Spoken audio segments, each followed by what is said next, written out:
Play the part, the billionaire surgeon murmured, low enough to curl around one woman's ear and no one else's. Pretend to be my wife. She wasn't ready for the one condition he would demand. The Meridian Grand's ballroom in Midtown glittered like a private galaxy. Chandeliers dripping with light, champagne flutes singing against soft music, and smiles sharpened to draw blood. For Ava Moreno, it felt like disembarking on a hostile planet without a guidebook. She clutched her scuffed, small handbag like a shield, the strap digging into her palm as she moved in a simple, off-the-rack dress that dared to be honest in a room devoted to exhibitions. The bride, Ava's childhood friend from the walk-up 2 buildings down, had married into something that looked like a new atmosphere entirely, where the air was thinner and every breath cost more. Hope hummed inside her at first, the hope that she could blend, that kindness might stretch across the gulf between neighborhoods. But it frayed as she stood beside a tower of white lilies and glass vases filled with pearls. She could feel eyes slide over her like receipts being tallied. Stares weighed down the fabric over her shoulders until it felt like armor on a body that hadn't been trained for war. She held her chin level anyway and pretended she was collecting stories, the way she did when she sketched people waiting for the F train. Across the room, Dr. Lucas Ashford experienced a different brand of entrapment. The city's favorite ice king, billionaire neurosurgeon, miracle worker at Ashford General, was cornered by a formidable figure in winter white Chanel. Vivian Ashford, his mother, wielded her martini like a gavel while gesturing toward a statuesque heiress with a flawless blowout and a knit brow that never seemed to lower. "She's perfect, Lucas," Vivian hissed behind the murmuring string quartet. "Her family has owned a summer place on Martha's Vineyard since God was a boy. It's past time you settled with someone appropriate." The word clanged, appropriate. It was the language of boardrooms and breeding, of walls painted in tasteful prison colors. Lucas's jaw locked. Since the spectacular dissolving of his last marriage, his mother's matchmaking had become a campaign. Her brisk way of sweeping him into curated rooms populated by curated women with curated smiles. He felt like a prize stallion under chandelier light, paraded for inspection. His eyes cut a path through the crowd like an emergency incision, searching for escape. Then he saw her. She stood, anchored by defiance beside the Lily Tower, beautiful in an unassuming, dangerous way, the way a precipice is beautiful. Her eyes were the kind you didn't forget, because they were busy, taking in, calculating, refusing. Those same eyes now flared with embarrassment and heat as a man in a too-tight tuxedo, smelling of whiskey and self-satisfaction, trapped her between a pillar and his swagger. "I don't believe we've met," the man slurred, giving her a head-to-toe once-over as if scanning a menu. "You must be with catering. Be a darling and fetch me an 18-year scotch." The words landed like a slap in a quiet chapel. Conversations faltered, then looked away. Ava's face went hot and she tightened her grip on her bag until her knuckles blanched. A dozen replies sparked in her throat, some clever, some nuclear, none safe to use. Hope smoldered into the first small loss of the evening. She turned, pride fraying, prepared to fold herself small and invisible and leave. Lucas moved without thinking. Something primal kicked open inside him, a reckless, protective urge that surprised him, given how expertly he avoided unplanned variables. He cut off his mother mid-sentence with a nod that said enough, and crossed the ballroom with the stride of a surgeon late to the OR. Sure, swift, unappeasable. People parted. People always parted, but this time he wasn't interested in delivering the expected performance. He stopped at the edge of the tableau and turned his body toward Ava, as if the rest of the room ceased to exist. "Pretend to be my wife," he whispered, the words threaded with a steady, electric confidence that startled her into stillness.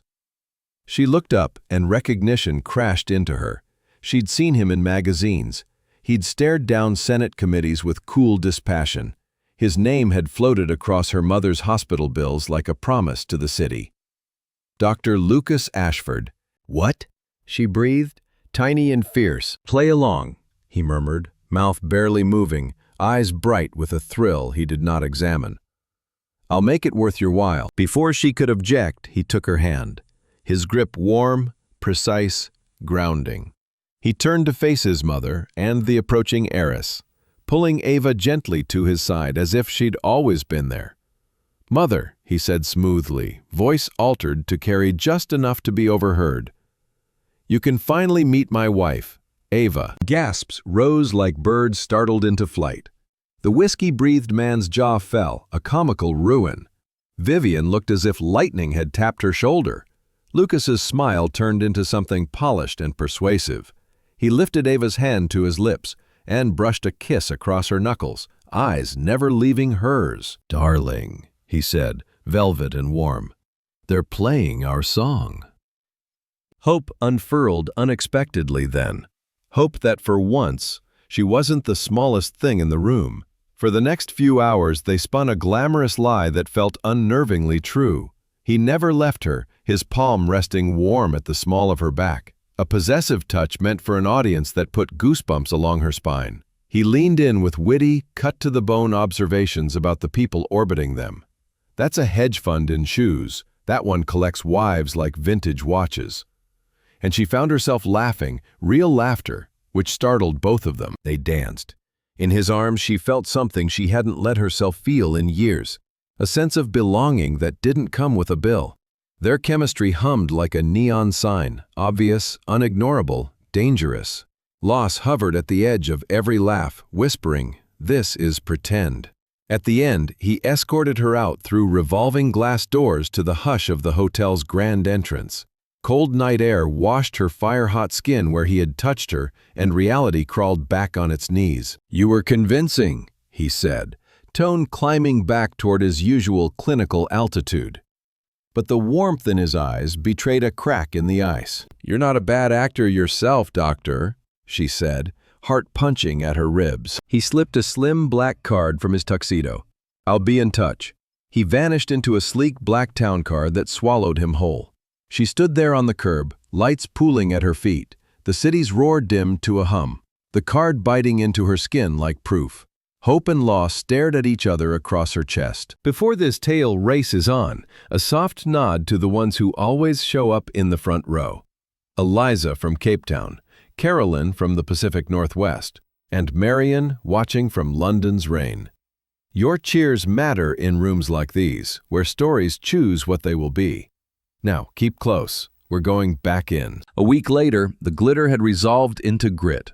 The diner smelled like grease and coffee that remembered better days. The memory of the Meridian's chandeliers, and Lucas's hand warm at her back, felt like fever-set dreams, too bright, fading at the edges the harder she reached. Ava worked double shifts, hours stacked like plates in her arms. Her mother had a bad night, and another avalanche of bills arrived, each envelope a paper monster with ink teeth poised above the little they had. Hope shrank, breath held. During a lunch rush, the clatter dimmed. It wasn't silence, it was a rearranging of sound the way the air changes before lightning. The bell over the door chimed, and conversations thinned. He stood in the entrance where the sunlight outlined him. Dr. Lucas Ashford in a dark surgical suit that made the cheap vinyl booths look like painted props. He didn't search, he homed. His gaze found her as inevitably as a scalpel finds the right line. "Ms. Marino," he said at the counter, voice low enough to settle the room. "We have business." She passed her tray to a wide-eyed coworker and followed him to the quietest booth available, tucked beneath a warbling neon sign.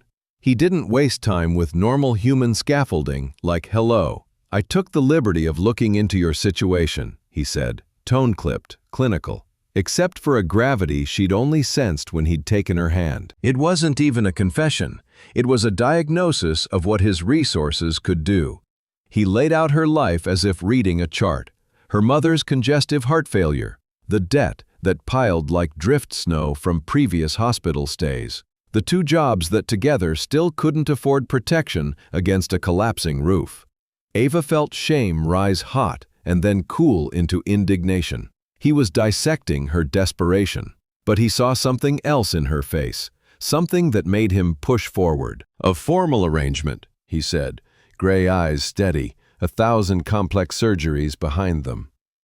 "A 1-year contract, public-facing duties as my spouse, events, galas, hospital functions. You maintain the illusion we established." He paused, and the pause held weight. "In exchange, every debt is gone today. Your mother moves to a private room at Ashford General. She has the best cardiac team in the country on her side. Every test, every medication, covered. No invoices, no anxiety." It was a lifeline thrown to someone already learning how to drown gracefully. It was everything she'd begged God for at 3 a.m., when her mother's breath rattled like paper. But there's never a free lifeline. There's always a hook hidden under the shiniest bait. "Why?" Her voice came fragile and sharp both. "Why me?" "You're pragmatic," he said simply, as if it were as unarguable as blood being red. "Intelligent, poised under pressure, motivated enough to see the agreement through, predictable in a world that refuses to stay still." He leaned forward, the air in the booth compressing. "And my last marriage taught me something expensive. Love is a liability. Emotion is a variable I won't factor again." He slid a thin tablet across to her. "Everything is drafted." Her hands shook. She scrolled past non-disclosure clauses and appearance schedules, rehearsals for a life that would only happen in public, and then she saw a heading whose words seemed to drop the temperature 10 degrees. Emotional Attachment Termination Clause. It was crystalline, almost beautiful in its cruelty. If either party developed genuine romantic feelings, those feelings must be confessed immediately. The confession would be a trigger. The contract detonates. Partnership ends. Money stops. Care ceases. It was a trap, diabolically elegant. He'd designed a game where honesty meant ruin and lying meant becoming the one thing he claimed to loathe. Hope lunged. Loss snapped its jaws. "This is impossible," she whispered, throat tight. "It punishes anyone with a heart." "It protects," he countered, voice a scalpel, sharp, cold, precise. "I don't deal in emotions, Ms. Moreno. This is business. My terms are absolute." She studied his face. Control looked good on him. Control kept bad memories quiet. But her mother's face outshouted everything, tired and brave, smiling to make Ava feel safe. There was no moral calculus that made sense in the face of that. Trembling, she signed. Accepted glowed triumphant. Rooms change lives all the time. You can feel the floor tilt when it happens. She did. She was stepping into a game where love was a live wire underfoot. Moving into Lucas's penthouse felt like losing altitude too fast. One day she was in a cramped apartment that smelled of her mother's mint tea and boiled potatoes. The next, she was inside a fortress of glass and steel that seemed to hover over the city like a floating judgment. No clutter, no warmth. Skyline in every direction, and not a single picture frame out of place. He waited in the cavernous living room where echoes went to multiply. "Welcome, Ms. Moreno." There was no welcome in it. "Your quarters are in the East Wing. I'll show you."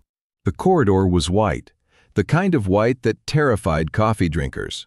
He opened on a suite of rooms the size of her entire old life. They were luxurious and impersonal. She felt both small and in danger of disappearing. "My suite is in the West Wing," he said at her doorway. "Distance maintains clarity." Then a quiet, almost absent-minded cut.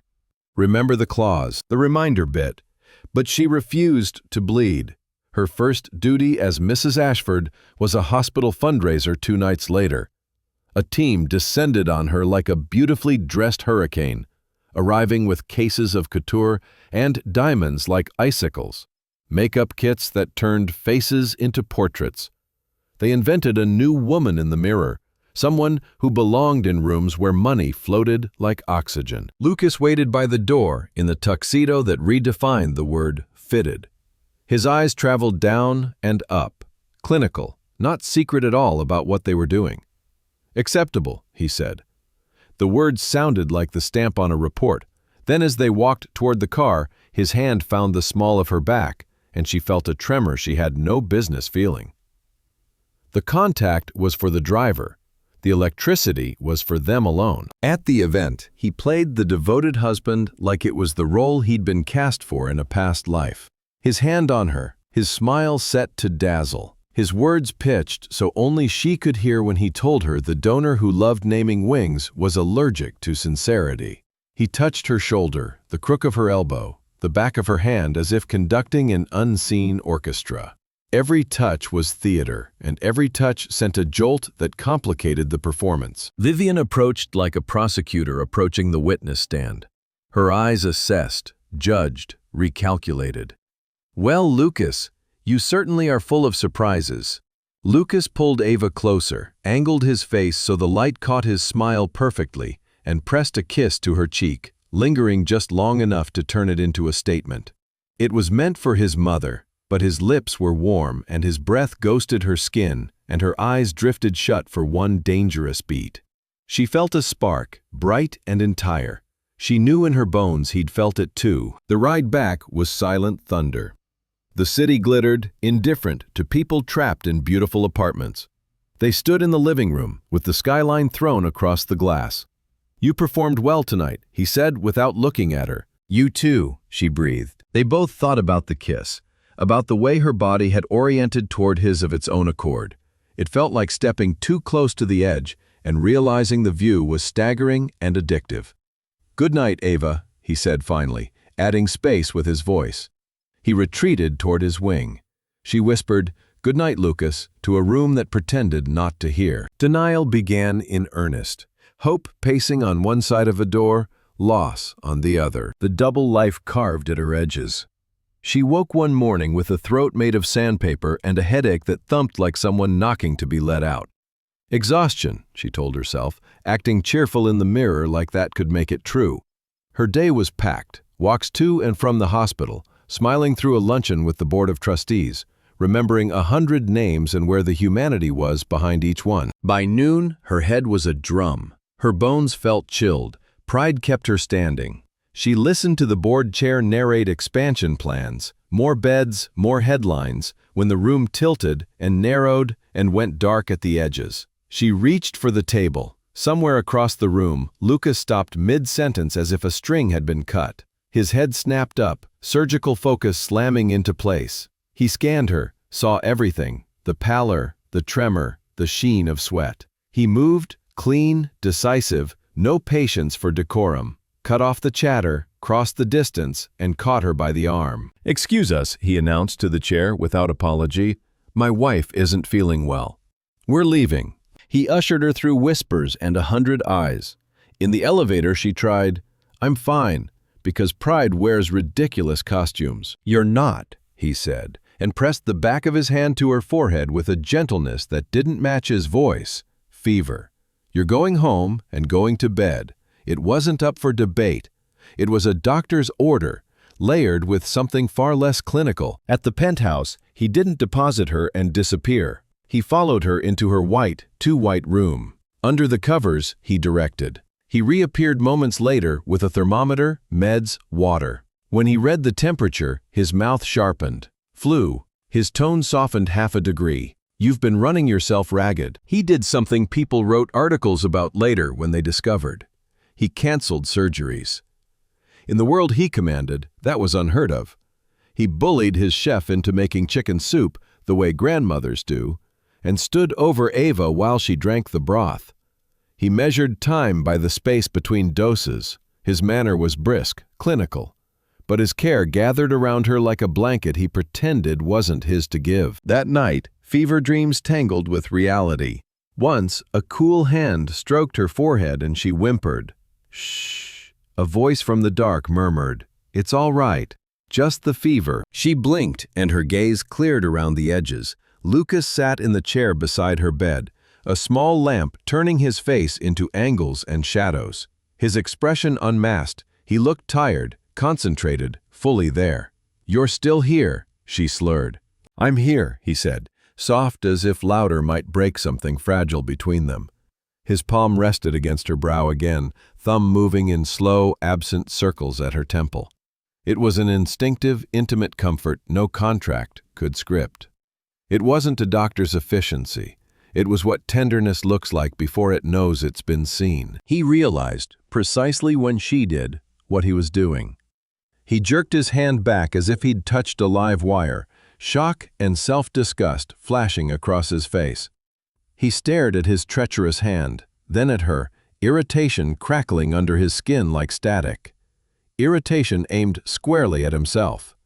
He stood abruptly and left the room without a word. The sick ache that replaced his hand on her forehead had nothing to do with fever. He wasn't running from the flu, she understood with fever clarity. He was running from his own heart, making choices without his permission. She recovered.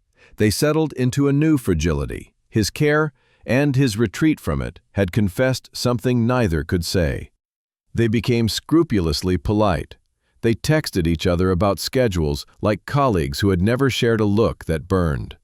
The universe is allergic to restraint. "We have to go to Verona," he announced one evening with his eyes on a file. "There's a neurosymposium at San Zeno University Hospital. I'm the keynote. As my wife, you're expected. We leave Friday." Verona, the most romantic city in the world, if you believed postcards and certain dead playwrights. Hope rose. Maybe they could find the joy in pretending. Loss shadowed it. No, pretending felt like theft now. Verona was sunlight on old stone, small piazzas that breathed music, bridges like poems. For Lucas and Eva, it was a beautiful torture chamber. They shared a suite, separate bedrooms, divided by a living space they pretended was Switzerland. They walked arm in arm over uneven cobbles while the hospital's social media team snapped candid moments. "Closer," the photographer called. "Dr. Ashford, hold her like you mean it," Mrs. Ashford laughed. The laugh came out startled and then real. His arm, strong and sure, fit around her waist like a memory. She tipped her head back to look at him and found his gaze waiting, unmasked, hungry, something like awe threading through. "Perfect," the photographer crowed, oblivious to the fact he had captured a tremor in two lives. They ate gelato on warm stone steps at a small piazza. It felt easy, natural, frightening. He talked about the summer he'd studied in Italy as a med student, who ate tomatoes like fruit and slept 3 hours a night, chasing excellence like a drug. She talked about her dream to sketch domes and skylines without worrying about overtime. They laughed at a ridiculous story about a professor who collected antique skull models and insisted they had distinct personalities. For 15 minutes, the contract sat quietly in another room. Their last night, they left the formality of the symposium dinner early, shoulder to shoulder, letting the city lead. They found a small square tucked behind an alley where a lone violinist played something that sounded like longing translated into notes. Couples swayed without worrying about the watching. Lucas and Eva stood in the warm light of gas lamps, letting the music say what they weren't allowed to. He turned to her. The world fell away with the delicacy of a soap bubble. No cameras, no colleagues, no claws, just the music and the pull between them. He saw her as she was, not a solution to a problem he'd designed. She saw the man who stayed by her bed with a cool hand and canceled the irreversible. He leaned in, the desire in his eyes an unambiguous confession. Hope swelled, loss roared. His mouth hovered a breath from hers, and both of them jerked back, as if they had touched flame. Panic flared in mirrored eyes. They had almost rewritten the rules.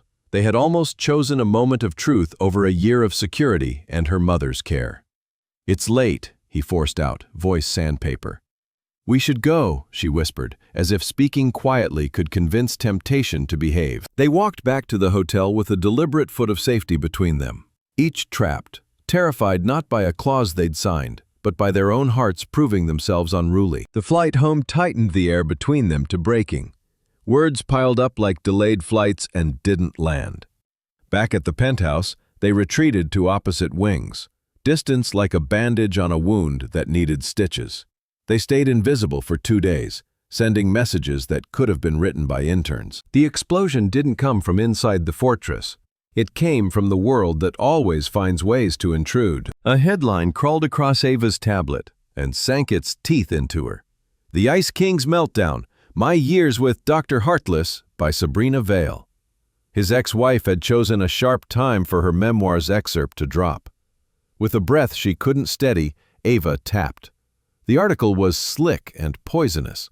Sabrina reimagined his surgical focus as pathological obsession, his need for privacy as sinister secrecy, his quiet as emotional cruelty.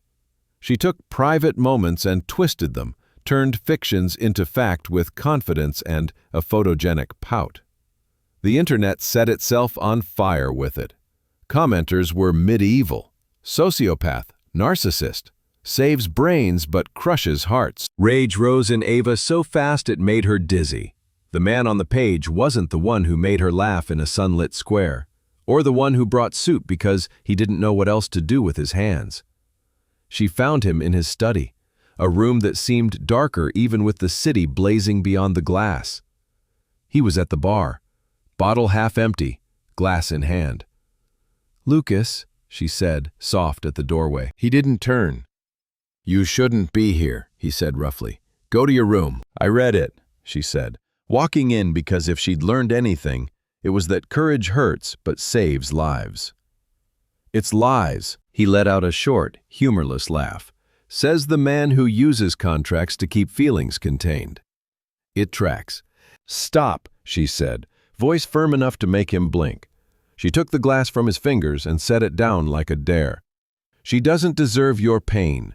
She doesn't get to name you." He turned. The armor was off. What looked out at her was a man whose careful constructs had been cracked open in public.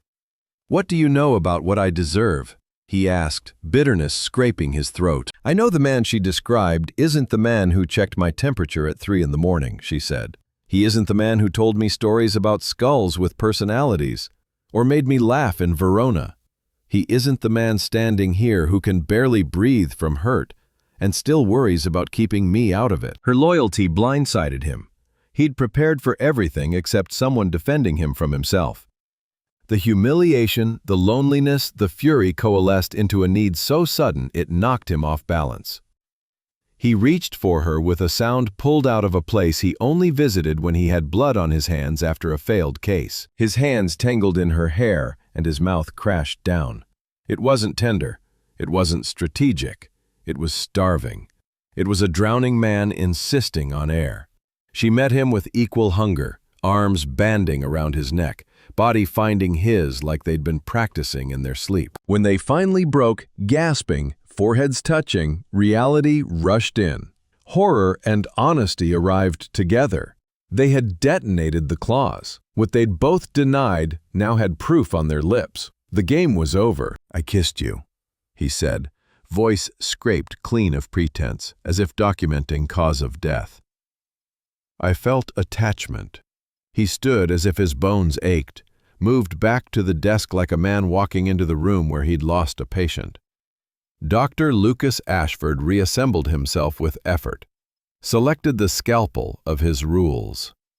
"Per Article 11, he recited, "the contract is terminated." He sat down, spine straight, and began to type, transfers, severance, protocols. He practiced controlled amputations. He was performing one now. Ava felt something inside her tear. He was going to cut her out to save the idea of himself he understood. Love lit a fuse of anger she hadn't known she owned. "Wait," she said, voice shaking but steel-wired. He didn't look up. "The terms are clear, Ava. I broke them. Consequences are automatic." "Then you're a fool," she said, coming around the desk so he had to see her. His eyes rose. The pain in them knocked the breath out of her, but it also made her stronger. "If we're going to use the clause that demands truth," she said, voice steadying into something like prayer, "let's be completely honest. You didn't break it alone." She took a breath that changed the room. "I broke it weeks ago, maybe the first night with the lilies. I fell in love with you, Lucas. I am in love with you." He stared at her, speechless. He'd modeled 1,000 contingencies, not this. The trap he'd designed, so clever, so cold, had snared both of them. If they were both in breach, who could punish whom? The rule that was supposed to keep their hearts safe now bound their hands. "So what now?" she asked, softer. "You can't fire me for a crime you committed at the same time. You can't deliver a punishment you deserve in equal measure. Your perfect, emotion-proof contract has a hole in it. Maybe on purpose, maybe not. He looked from her face to the termination notice glowing on his screen, to the window where the city moved on unbothered. He was a genius when it came to closed systems. Love had always been messy. He was smart enough to admit he had no idea what came next. They floated for 2 days in an impossible state, bound by a broken promise. They haunted the penthouse, careful not to breathe the same air. The contract had been the foundation under their feet. It was gone. They were falling without a net. "I have to go," Ava said finally, voice quiet but past bargaining. She found him staring out the window, looking like a man who didn't know where to stand when nothing stayed still. "I can't live in this limbo, Lucas. The reason I'm here is gone. I need space to think." He wanted to tell her to stay, to beg. Rules closed his throat. He'd built the prison. He couldn't pretend it had no bars. "I understand," he said, voice rough with a pain he had no skill at managing. Leaving felt like peeling off skin. She went back to the small apartment her mother had kept gently busy for when she might return. The debts were gone, her mother was stable. By every measure, she should have felt liberated. Instead, freedom sounded hollow. The space that had once comforted now felt as if someone had removed all the color. In the penthouse, cleanliness turned funereal. He walked past the door to her rooms and felt a blow to the chest each time, like his body would not stop trying to find her, even if his mind demanded obedience. He had built a world to banish emotion and had ended up drowning in it.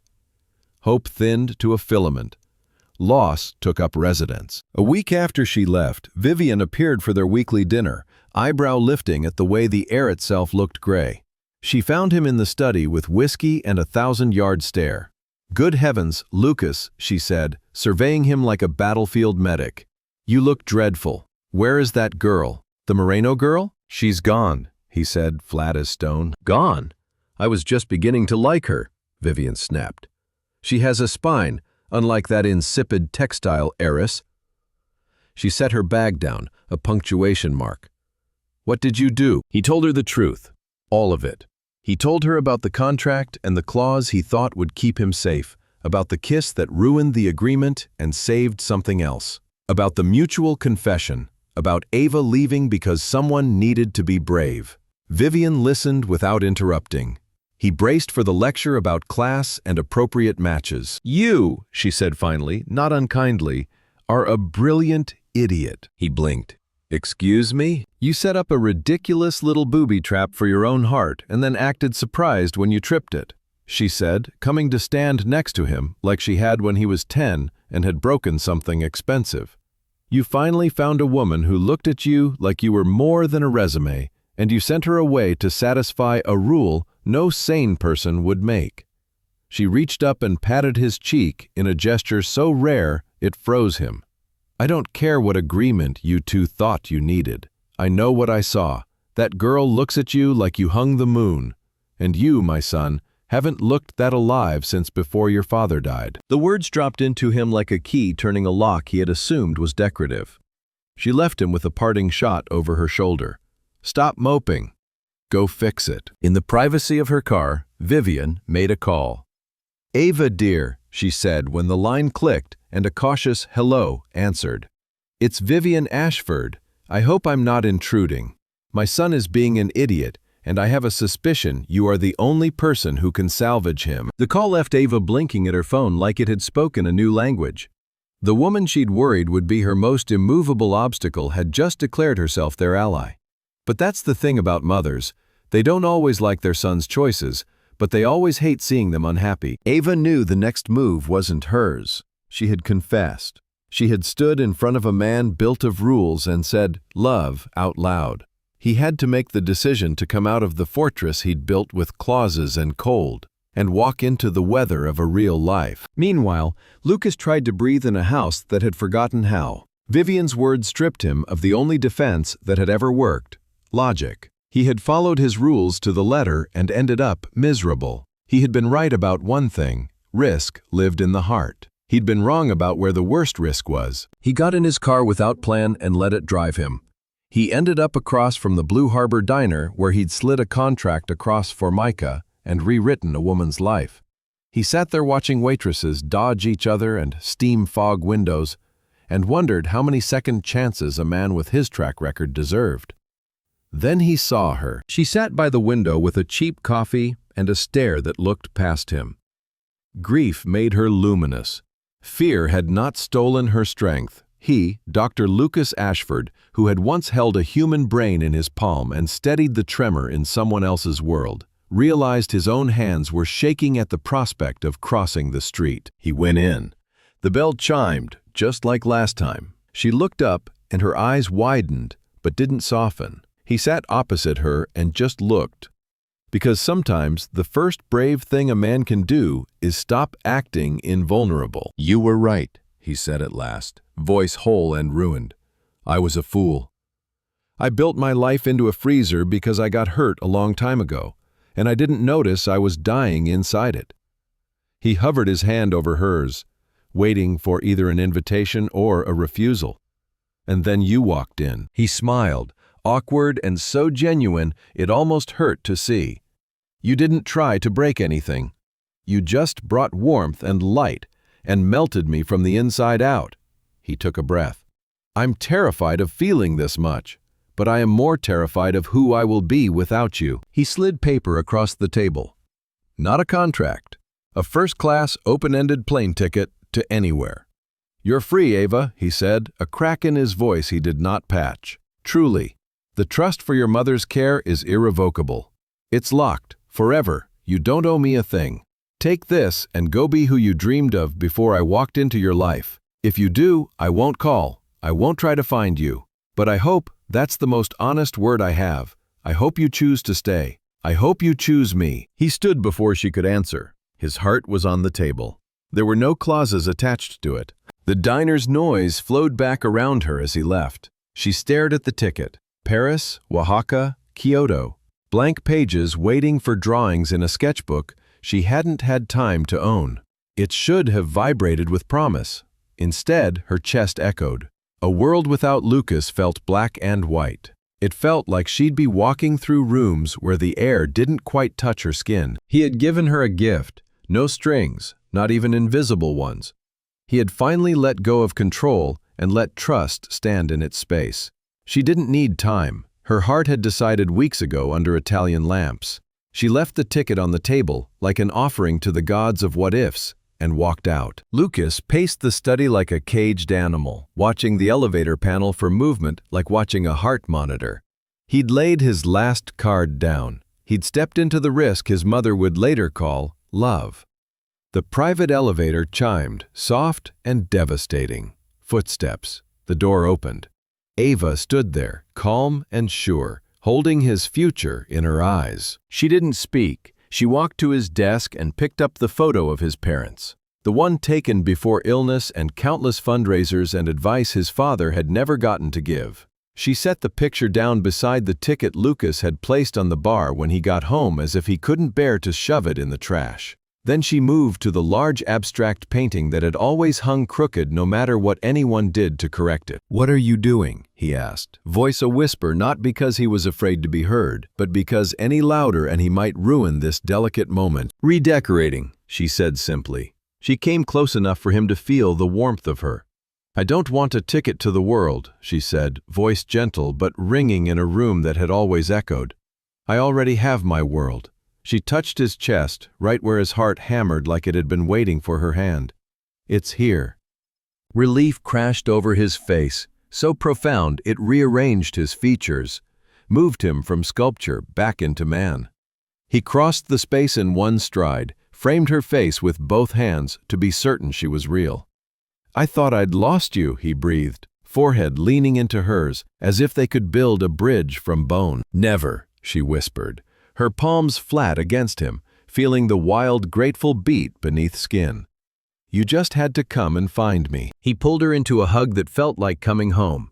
No claws shadowed that embrace, no cameras intruded. It was only them, in soft light. "I love you, Ava," he said into her hair, his voice rich with an emotion he finally allowed to have a name. "I love you, Lucas," she said, tears shining and not bothering to fall because joy held them in place. Hope took its rightful place at the front of the room. The weeks that followed reintroduced them to ordinary miracles. They learned the choreography of shared space. He left his coffee cup on the counter's edge every morning like an experiment in gravity. She hummed when she sketched, snatches of old boleros, pieces of pop choruses that stuck in her head. They talked late into the night about dreams and fears and future lists that were somehow both practical and ridiculously big. Lucas changed, like winter to spring. He still worked impossible hours, still made the impossible possible in operating rooms. But he came home carrying flowers in paper sleeves, or ran his fingers over charcoal smudges on her hands, and smiled like he'd just loaded his arms with 13.2 pounds of grace. He converted one of the glassy spare rooms into a studio without telling her, filling it with north light and a drafting table that had belonged to his father, an architect who had built bridges and taught a boy how to line up a life on blueprints. Family secrets, the ones that harden your edges, didn't keep him from giving her ancestry stories along with furniture. His father's heart had collapsed under pressure the board never acknowledged, because the scandal would have cut the hospital off at the knees. He had turned that guilt into rulemaking. She listened and touched his hand, and saw the boy who survived guarding a man who didn't need a guard anymore. One evening, a month after she'd returned, he came home with a secret zipped behind his smile. "Put on something nice," he said.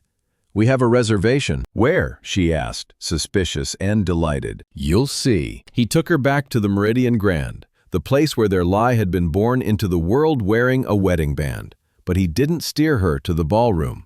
He took her up a private elevator to a rooftop terrace that had been cleared out and dressed for two.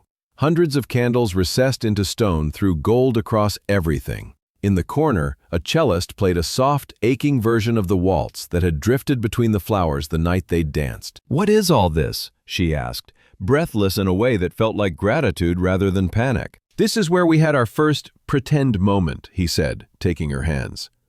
"I want our first real one to live here too." His gray eyes, once so punishing to anyone who confessed to being ordinary, were warm enough to bring spring out of season. "Our contract is over," he said, voice dropping into seriousness, the kind that builds rather than breaks. "But I find myself wanting to propose something permanent." He knelt. Dr. Lucas Ashford, who commanded operating theaters and committees, bent to the most human posture a person can take in front of another. He pulled out a small velvet box and opened it on a ring that glittered when the wind pulled a new breath through the candles. It was elegant and understated, like the right answer after too many showy wrong ones. "Ava Marino," he said, thick-voiced and unarmored. "You arrived like a variable I couldn't control, and you became the constant I can't live without. You showed me that a life without risk is no life, and a heart without love is just an organ doing work." He smiled, the first smile she'd ever seen on him that belonged in childhood photos. "Our first agreement made love into a hazard. I want to offer you a new one. No clauses, no conditions, no dates for termination. Will you marry me, for real this time?" "Yes," she whispered, laugh and sob tucked into the same tiny word. "Yes, of course, yes." He slid the ring onto her finger and stood, and they kissed with all the quiet certainty of a promise made by people who had already done the brave parts. A year later, Ava stood in the same sun-dappled garden where she had once felt like she needed a passport. This time, there was no pretending. There were only people who had earned their place under the light. Her mother beamed from the front row, health on her face like a benediction. Vivian sat beside her, the matriarch's sharpness turned into something like pride. She reached over and patted Ava's mother's hand, two women who loved the same two people, creating a small treaty in public. Ava walked to Lucas, who waited, not like a statue, but like a man who couldn't figure out how to stand still because joy wanted to move his limbs. He looked at her the way men in movies do only when the screenwriter has been hurt and healed in the same story, openly, reverently. They spoke vows filled with inside jokes and promises that weighed what they'd been through without letting the heaviness take over. Later, as late sun turned everything gold, as if the world had decided to put its best face on for them, He tugged her away to the fountain where he'd first seen her across a room that wanted to underestimate her. "I have something for you," he said, mischief alive under his tenderness. He pulled a cocktail napkin from his tuxedo pocket, white, fancy, ridiculous, and handed it to her. "Our final contract," he said. She unfolded it to find one sentence scrawled in decisive handwriting. The final clause: Party A, Lucas, and Party B, Ava, agree to break the emotional attachment termination clause joyfully and with extreme prejudice, every single day for the rest of their lives. Below it were 2 lines for signatures. She laughed, the kind of laugh people save for weddings and newborns and last days of school. "This is the best contract you've ever written." He produced a pen, because of course he had one. "Shall we make it official?" They leaned against the fountain and signed a napkin like it was a treaty that would end a war. He folded it carefully and slipped it inside his inner pocket, close to the steady thud that had learned an entirely new rhythm. "Binding for a lifetime," he said. He pulled her close. The kiss was slow and sweet and ordinary and miraculous. All the things marriage is when you do it with your whole self. Their story had begun with a lie whispered in a crowded room. A game with rules that punished truth. It ended here with a truth written on a napkin that would yellow with years, the kind of proof you find again in a drawer 25 years later, and it still holds the light. It was a testament to a thing people talk about like it's magic, because they don't know how else to. The best rules are the ones worth breaking for love. Before we close the book tonight, you who have kept company with this story from Cape Town rains to Seattle fog to London's cobbles, thank you. Stories are sturdier when you're here. Come back for the next one. There's always another impossible clause waiting to be rewritten.